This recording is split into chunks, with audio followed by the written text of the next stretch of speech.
भरत जी जब आए तो देखा कि अयोध्या में पिताजी नहीं, सब कुछ समझ गए, मालूम चल गया।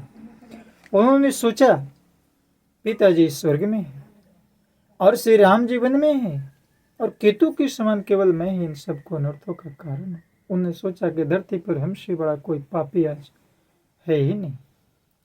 प्रमाण है, देगे मोही भयउ बेनी बन आगे, दुसह दाहे दुख दूषण भागी। पितु सुरपुर बने रघुबर के तू, मैं केवल सब अनर्थ हेतु कारण बन गया। देखिए, अयोध्या कांड को मानुष के सातों कांड में हृदय कहा गया और जुवा अवस्था कहा गया।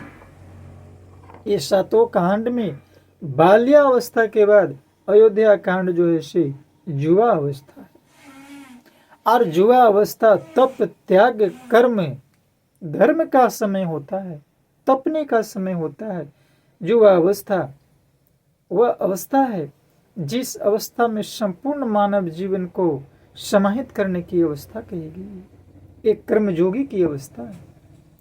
श्री राम लक्ष्मण वन में तप रहे हैं, उनके साथ में मौता सीता भी तप रही है। अयोध्या में भरत जी और शत्रुघ्न जी तप रहे हैं। यहाँ उर्मिला जैसी शक्ति भी तप रही है, कौशल्या जैसी माता तप रही है,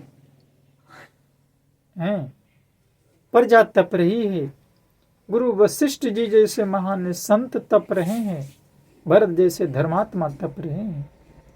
ये तप का समय है।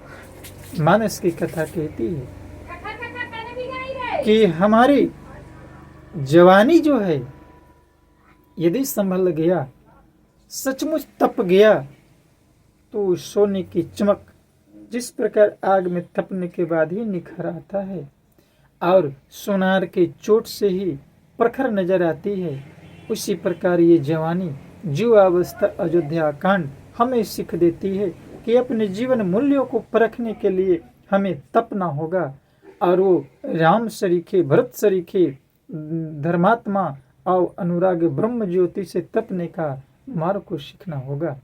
तो अयोध्या कांड को मानुष का सातों कांडों में जुवा अवस्था कहा गया है।